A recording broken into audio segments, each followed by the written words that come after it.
राहुल गांधी का विदेश दौरा शुरू हो गया है, जिसके शुरू होते ही बीजेपी खेमे में हलचल है। नतीजा, बीजेपी हमलावर हो गई है। बीजेपी में मची इस खलबली को लेकर जानकारों का दावा है कि इस बौखलाहट की वजह राहुल की बढ़ती लोकप्रियता है।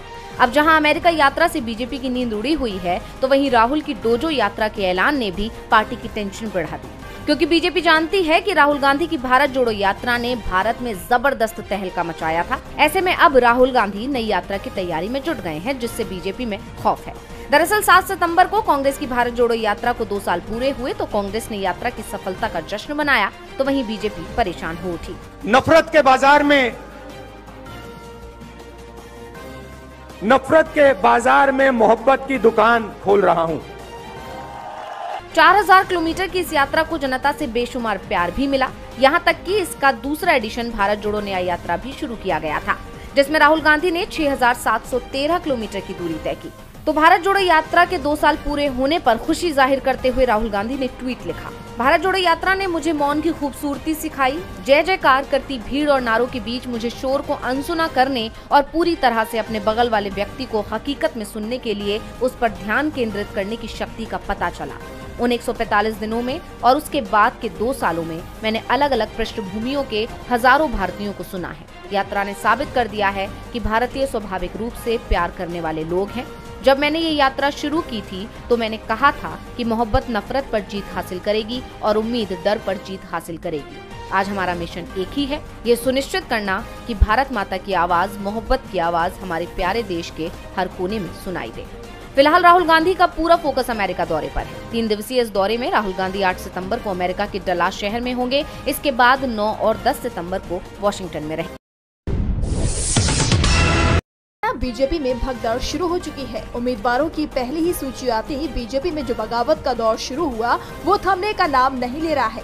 खबर आ रही है कि अब तक 72 नेताओं और सदस्यों ने पार्टी से इस्तीफा दे दिया है और ये सिलसिला यही थमता नहीं दिख रहा है, जिसको देखते हुए मुख्यमंत्री नायब सिंह सैनी को नाराज नेताओं को मनाने की जिम्मेदारी सौंपी गई है। लेकिन खबर आ रही है कि सैनी को सफलता नहीं मिल रही है। इसी बीच खबर ये भी है कि पूर्व मंत्री कर्णदेव काम्बोज को दिल्ली बुलाया गया और सावित्री जिंदल भी दिल्ली पहुंच गई हैं। वे भाजपा के शीर्ष नेतृत्व से मुलाकात कर सकती हैं।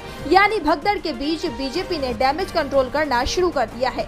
सब कुछ केंद्रीय कार्यालय की तरफ से तय किया जा रहा है। रूठों को मनाने के लिए शीर्ष नेतृत्व की तरफ से 1-to-1 बातचीत की जा रही है। चुनाव प्रभारी धर्मेंद्र प्रधान, केंद्रीय मंत्री मनोहर लाल, सीएम नायब सैनी और प्रदेश सह प्रभारी विप्लव देव ने टिकट बंटने के बाद बागी तेवर अपनाने वाले 10 से ज्यादा नेताओं से बात कर उन्हें मनाने की कोशिश की है, लेकिन कोई मानने को राजी नहीं है। यहाँ तक कि कई नेताओं ने बीजेपी उम्मीदवारों के खिलाफ निर्दलीय चुनावी मैदान में उतरने का फैसला भी किया है। आलम यह है कि बागियों को मनाने की जिम्मेदारी उम्मीदवारों को भी दी गई है, जिसके बाद नामांकन से पहले कैंडिडेट्स हर हाल में बागियों को मनाने की कोशिश करने में लगे हुए हैं। अब देखना दिलचस्प होगा कि बीजेपी आलाकमान डैमेज कंट्रोल कर पाती है या नहीं। विधानसभा चुनाव में सत्ताधारी बीजेपी के लिए जीत की हैट्रिक लगाना आसान नहीं रहने वाला है। राज्य में मजबूत होते विपक्ष और एंटी इनकम्बेंसी ने पहले ही बीजेपी की नींद उड़ा दी है। इसी बीच अब खबर आ रही है कि राज्य के किसान भी सरकार की टेंशन बढ़ा रहे हैं। इस तरह के दावे तब किए जाने लगे जब सोनीपत में संयुक्त किसान मोर्चा, गैर राजनीतिक दल के किसान नेताओं और कार्यकर्ताओं की बैठक हुई। इस बैठक में फैसला लिया गया कि 15 सितम्बर को जिंद के उचाना कला में किसान महापंचायत करेंगे। इस महापंचायत की जानकारी देते हुए किसान नेता अभिमन्यु कोहाड़ ने बीजेपी सरकार को चेतावनी भी दी है। उन्होंने कहा कि विधानसभा चुनाव में बीजेपी का जोरदार विरोध किया जाएगा। किसान संगठन किसी भी पार्टी के लिए वोटों की अपील नहीं करेंगे।